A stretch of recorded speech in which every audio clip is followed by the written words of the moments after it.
Hello everyone, welcome back. I'm kind of finishing up my workout here, and I wanted to share some thoughts on the coronavirus and what's going on. And I think we're probably about a week or two away from seeing the end of this. And now, when I say the end of this, I don't mean that the virus is not going to, that the virus is still not going to be there, that people aren't going to be getting sick. But I think we're about a week or two away from the end of the panic. And at that point, basically, they're going to get people back to work.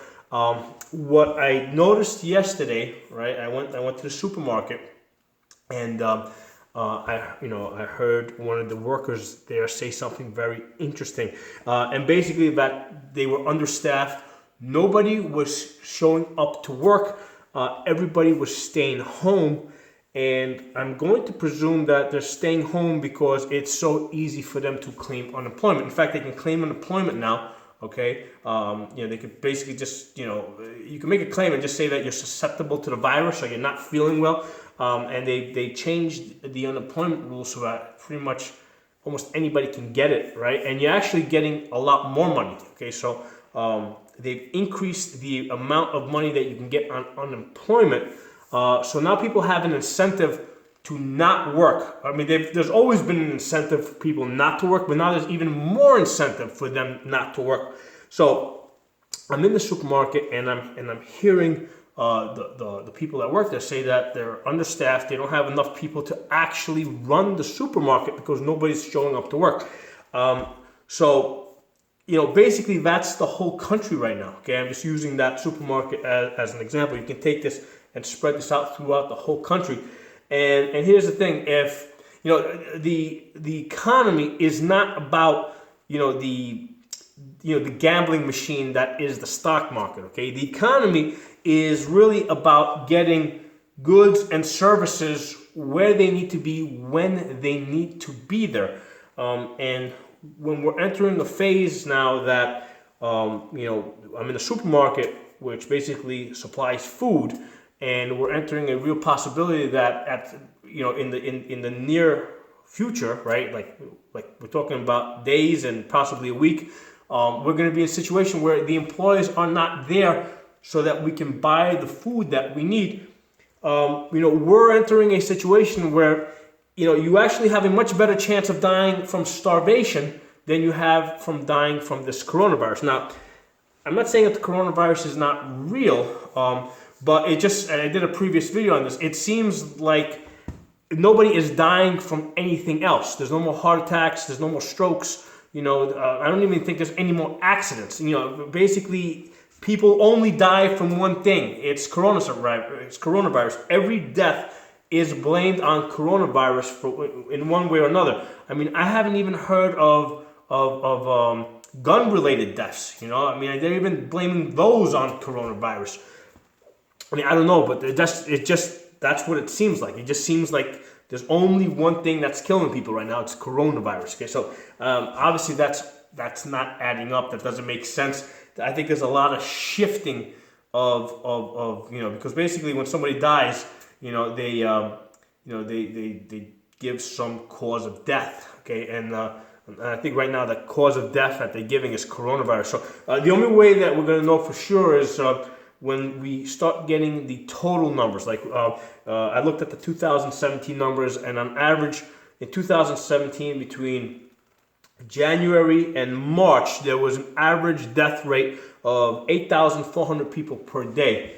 And the numbers are not out for this year, but I want to look at the same months this year, average daily death rate, compare that to previous years, and look at the total numbers, okay, and see what's going on. Because you can misdiagnose cause of death, but you can't fabricate death certificates. Okay, and if you do, you can only do it on a small scale. You can't do it on a really large scale. So that'll be the true tell. I want to see the total number of deaths, in the current time period compared to the same time period from a couple of years ago. So that said, something else on my mind.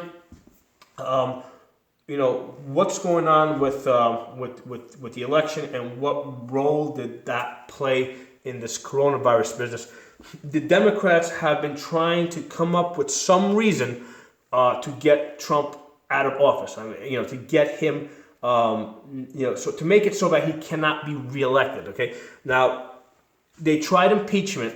Okay, the goal of impeachment was not really to get him removed from office, because they knew that they never had enough votes in the Senate to get him removed from office. So the goal of the impeachment was basically just to make him unelectable, to smear him so bad that he was unelectable. That didn't work.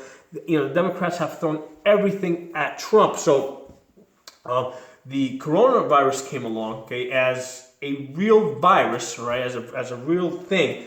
And the Democrats decided that they were going to seize this opportunity to, no matter what Trump did, they were going to say that he didn't do enough. Okay, that's how I read it. Okay, so coronavirus comes along, and basically, Trump does something, right? And they say you're not doing enough, because I think initially he asked for something like what was it? I think he asked for $2 billion. In aid, and they said, no, you're not asking for enough. You need $8 billion, right? They forced him to take $8 billion, and then they just kept one-upping him. He would do something, and they would say that he's not doing enough. So they kept just pushing that along, and basically Trump was just keeping up with them. He was, the Democrats were basically taking the position that at some point Trump would not cross the line, like he would stop, okay? And it seems to me that basically Trump was willing to go all the way. He took this all the way to the point that he shut down the country. The Democrats did not think that Trump would trash the economy. I believe that the Democrats took the gamble that since Trump was running, on a strong economy, right, because he kept touting how well, the markets were doing and how well the economy was doing, the Democrats took the gamble that Trump would not risk, weakening the economy in any way, because they believed that Trump had completely staked his reelection on a strong economy. And basically Trump completely pulled the rug out from under them. Okay, Trump basically said, you know what, shut down the whole country. Okay, and like right now the Democrats don't have absolutely no idea what to say. I mean, you look at Biden, and he's pretty much in hiding. He doesn't know what to say. I mean, Trump took this to the ultimate limits. Okay, because where he took this country, when he went to the point that he shut it down. The Democrats can't come back to him and say, well, you're not doing enough, because he shut down the whole country. I mean, there's no higher level. So he completely called the bluff of the Democrats. Okay, so I think that this game is now at its conclusion. It's at the end of the line. I'm looking at the Democrats. They really don't have anything else to tell Trump. They can't say you're not doing enough, because there's just no higher level than shutting down the whole country. So I think we're at the point now where what I was talking about earlier in the video, where if this keeps up, we're going to enter a phase where there's literally no food getting to the supermarkets, and even if the food's there aren't people behind the cash registers to sell you the food, and there aren't people there to open up the stores, and there aren't people to receive the food that's being trucked in. And the reason is because people are getting more money through unemployment not to work. So why would they want to work? Especially when you're working at, let's say, Walmart or ShopRite or one of these supermarkets, where they're not making $700 a week. So there's a lot more money to be made on unemployment than there is getting up and showing up to work. So those are my thoughts on this. I think this coronavirus business is about to end, because there's just no place else for it to go, and not working, and starving to death is worse than contracting a virus where you have a 98% survival rate. So that's where I see us. Thanks for watching. I'll see you guys next time.